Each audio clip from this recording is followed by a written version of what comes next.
join the DAP because I strongly believe in all the values that the party stands for. A party that runs on the principles of human rights, equality, social and economic justice.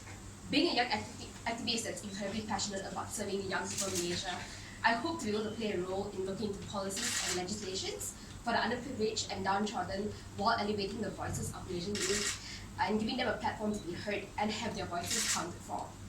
Over the years of having seen so much injustice, I hope to be able to play a role in being a voice for the voiceless. I believe it's high time that young people of Malaysia step out of complacency and stand up and speak up for what is right and not take a backseat in the social issues that are happening in Malaysia. In DAP, I hope to be able to play a role. I hope to be able to work alongside DAP parliamentarians and share with them my experience working on the ground and see efforts made to improve the situation. This is the first step, and it's baby steps, but this is what I've chosen to do. So, can you tell me how old? Yeah. So I'm currently 24 years old. How old were you when you started the work? When I started Refuge Refugees, I was 18 years old. So she was a student running the homes. Yeah.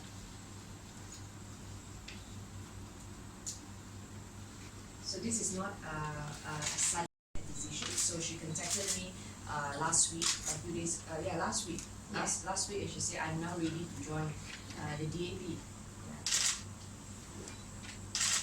So, Mr. Lee? Yes, I think it's a great pleasure to welcome Heidi into the DAP. It reminds me when I was 24. When I started in the DAP when I was 24. And it reminds me of a great saying by an American president in the 60s. Ask not what you can do for the country, ask not what the country can do for you, what you can do for the country. And I think that is the challenge for all youths. And I'm sure there are many Heidis all over the country. And I welcome all of them to join in the DAP's struggle for justice, for fair play, for harmony, for human rights. I think what happened on the May the 9th is a historic and unequal moment, not only for Malaysia, but for the whole world. I'm reminded of what the Bapa Malaysia Tunku Abdul Rahman said, that Malaysia should become a beacon of hope, a beacon of light, should become a beacon of light in a disturbed and distracted world. And for the first time, I think on May the 9th, it became a beacon of light for this distracted world. Not only all Malaysians felt proud that they are Malaysians, sense of hope, joy and pride that we are going to remake Malaysia. But I think we also send a message to the world that don't give up in the fight for democracy, because worldwide democracy is in decline. Malaysia is able to show the world that it is not, there's still hope. If the people are prepared to stand up for their rights, to bring about change. And I think that is the first step. We must dream big dreams. You must reach for the skies. You must dare to reach for the skies. And that's what the youth, the young people of idealism like Heidi, like Hannah, like Bein, I'm sure we can come together and make Malaysia great. For the last few years, we all gave up hope. Many gave up hope for Malaysia. Laughed at by the world, we are afraid, ashamed to admit we are Malaysians because we became a kleptocracy, a global kleptocracy. Now, from the 9th of May, we must show the world that we can an example. We are showcased, not only in terms of democracy, not in terms of governance, in terms of how a nation can be succeed and organize itself to be an example to the world. Why not? Why dare we not become an example to the world?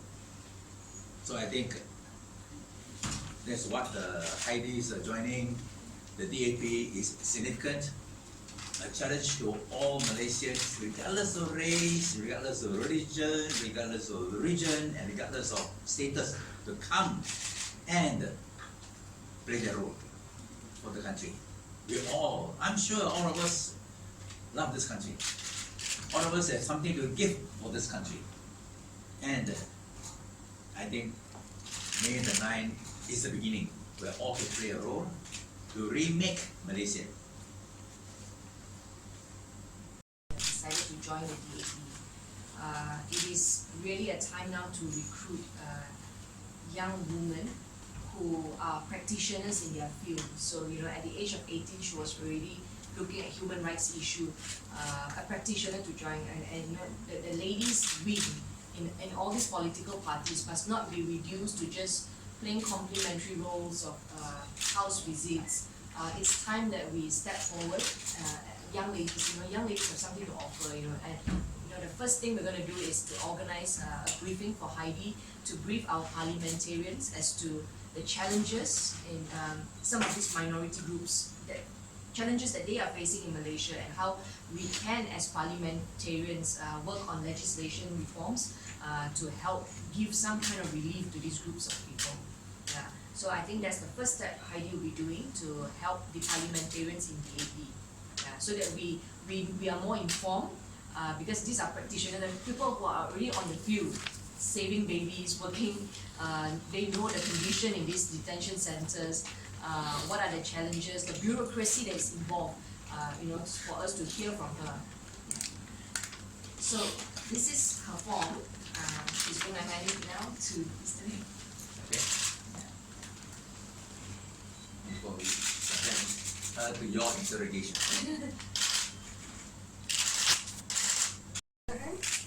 Shake my hair up.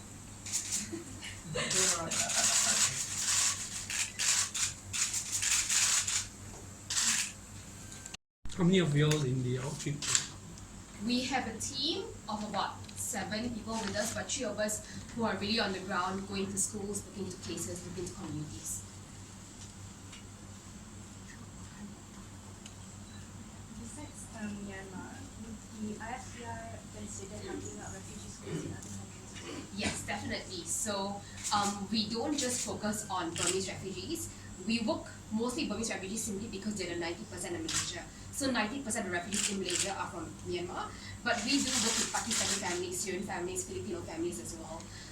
The only reason why we so happen to just have schools only in Myanmar for now is because the laws for the UNHCR has changed. So starting December 2019 onwards, refugees in Malaysia will not, Burmese children refugees in Malaysia will no longer have the refugee status and protection. Because of this, they have to go back to their home countries, and that's why we've set up schools and businesses in place so that when they go back home, they can assimilate back into the community without being persecuted. Hi Heidi, what do you plan, how do you suggest the government or DAP to address the refugees issue? What do you wish to bring the entry to in DAP? I think first of all, we all need to be educated on what really happens on the ground before we take any action. A lot of times, there are different parties who want to make changes, but they don't know exactly what's happening on the ground. So the first thing is definitely education, understanding what happens on the ground, and then looking into issues such as education, such as healthcare, job opportunities for refugees.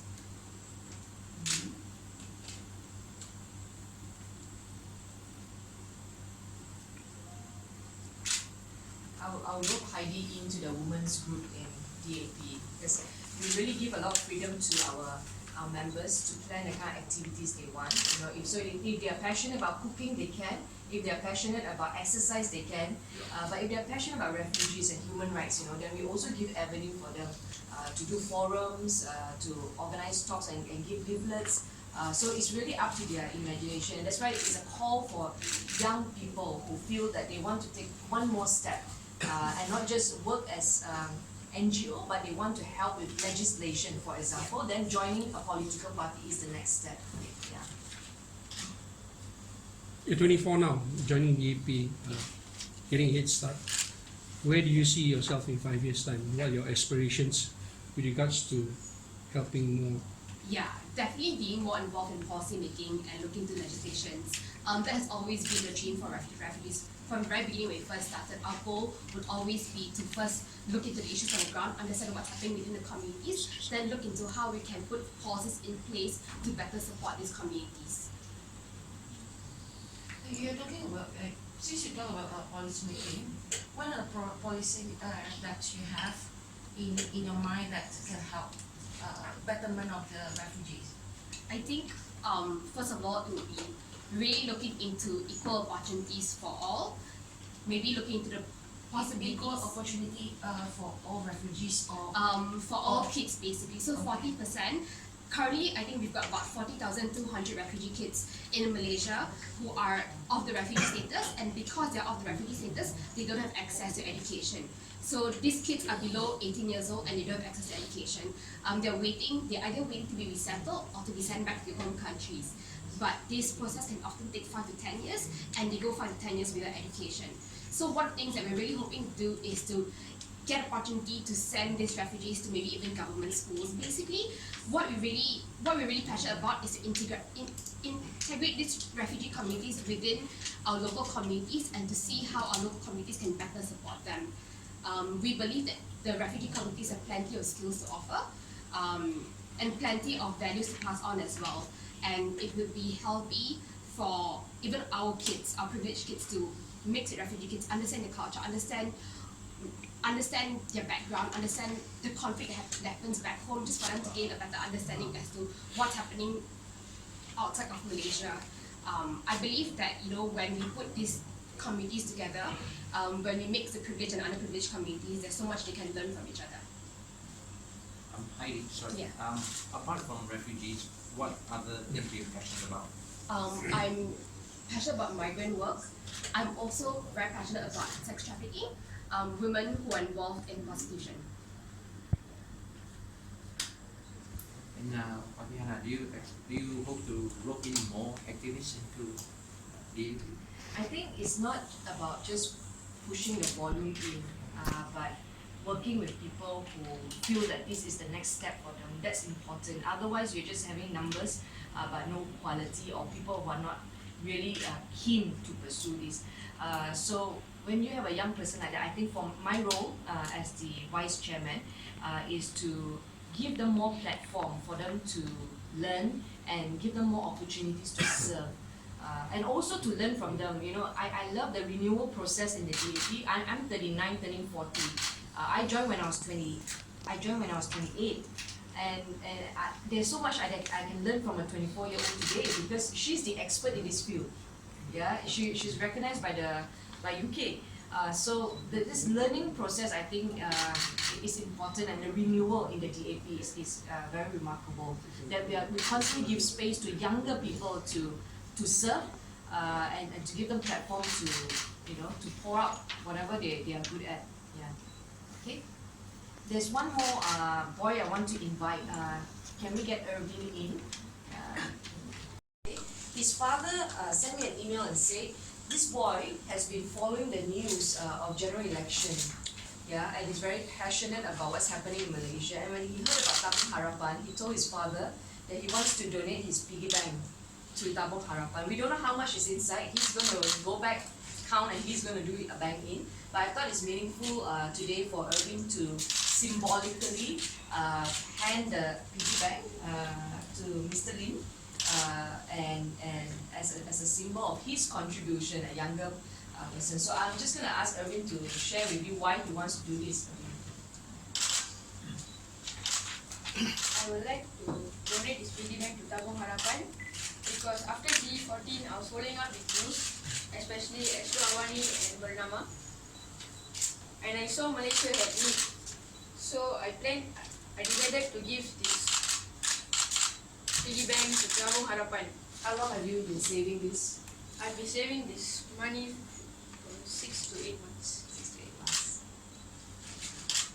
What were you planning to do with this money in the first place? I was planning to buy a drum set.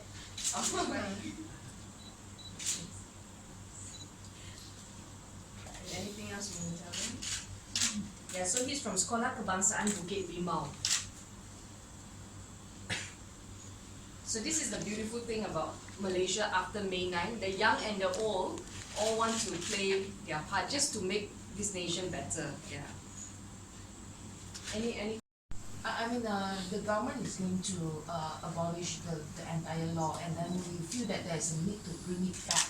No, I think I fully agree that we should repeal the Uh-huh. Anti-Fake News Act And 2018 because it was not meant to fight fake news.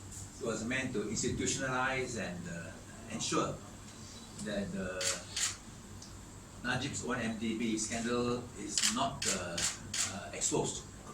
That is not the whole purpose. I mean, there's fake news to fight fake news. 1MDB is not fake news.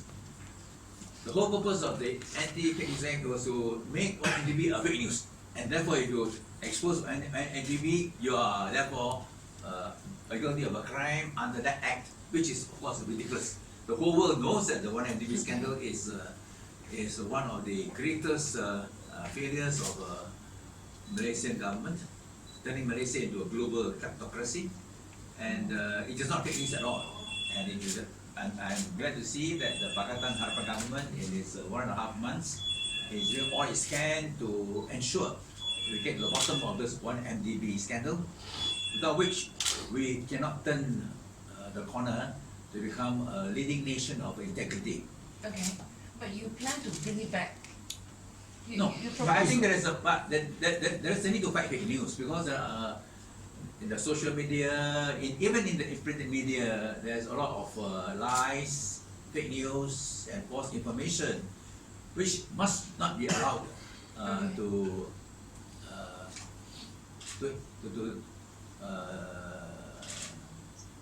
continue unchecked. Because there's a lot of fake news.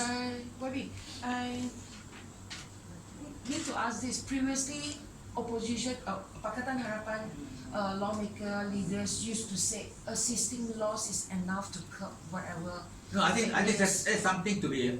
I'll suggest the newspapers, the bar council, the civil society look into the matter and see whether it's adequate or whether they should propose a draft of anti-fake news act to the Pakatan Harapan government, because I think this will be an opportunity for the press, for the civil society to look deeper into the question, because there's no doubt that the fake news, lies and false information, if allowed unchecked, is not good for the society.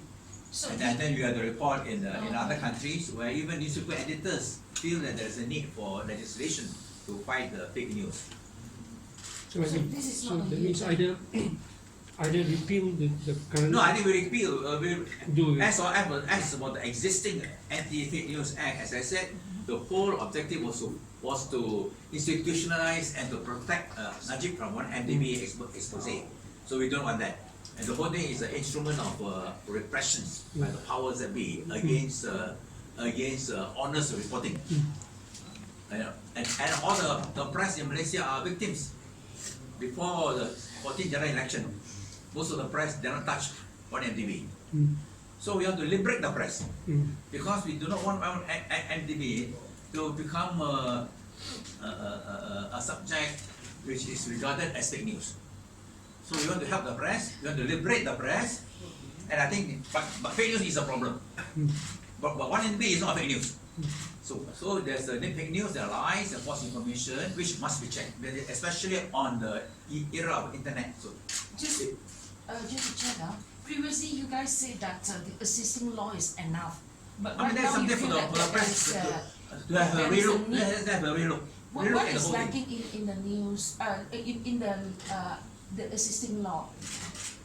No. I think you have a relook. As I said though, what is the fatal part about the Anti-Fake News Act is that it is used as an instrument of repression. Okay. It's an instrument of repression in order to protect, as I said, Najib from further expose of 1MDB scandal. Whether existing laws are adequate or not, I think let's have a relook at the whole situation and let the press look at it. I don't think the newspapers want to have fake news, false information and lies to continue in the public domain. I'm a victim of fake news. I'm a victim of lies. I'm a victim of false information.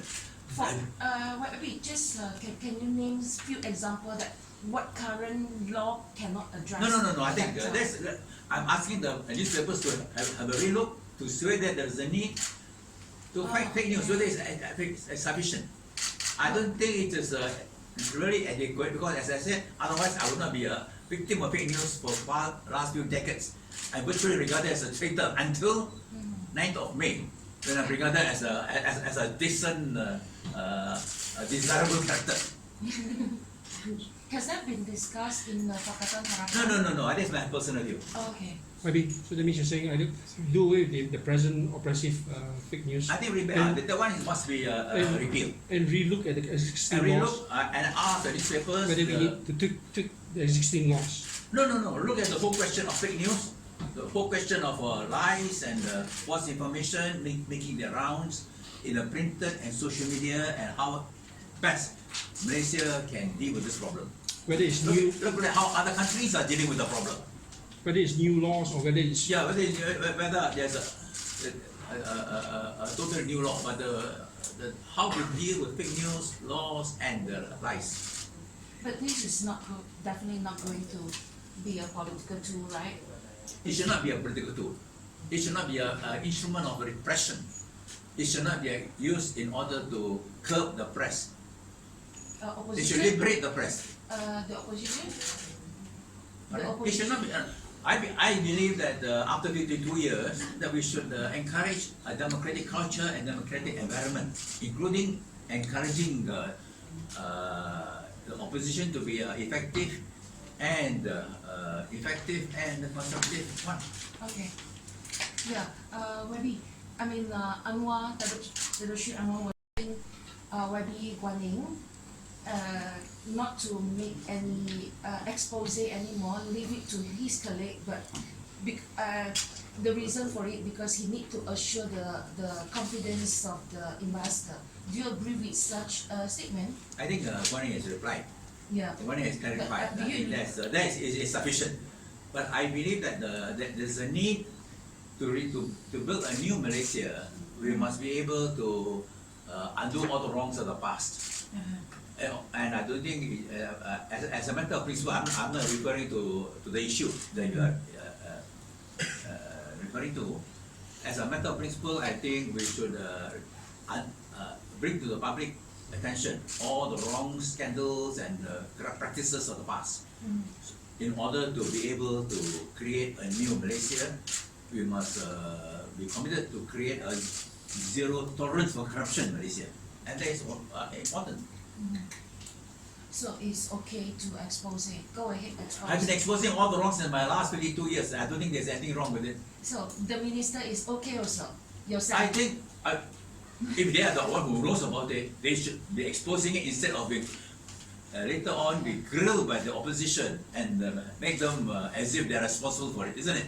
So go Malaysia ahead. Kini will be exposing this if they have information and then they blame the minister for it, for Okay. covering up.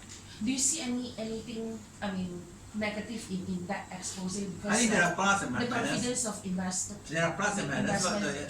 but if there are wrongs, I think they should be made public. Okay. And I think I think we are making a very good headway. We see in the finance ministry, in the education ministry, in the human resources ministry, all the past wrongs are being opened up, and it is by opening up these past wrongs that we can put things right. That we can build a new Malaysia. But I need to ask this also because from the beginning of how he handled the media, how he handled 1MDB is like attacking. He's seen as attacking certain individual like Arukanda, and then that immediately not work well with some of the commentators, saying that you are no longer opposition. You should adjust. You are referring to me or you are referring to Pakatan Harapan? Wabi Guaning. And then you should ask Guaning. I'm sure Guaning is capable of replying to you. I do the answer for Guaning. Okay. Okay. Okay. Thanks. Sorry, sorry, I got one question. Yesterday, did you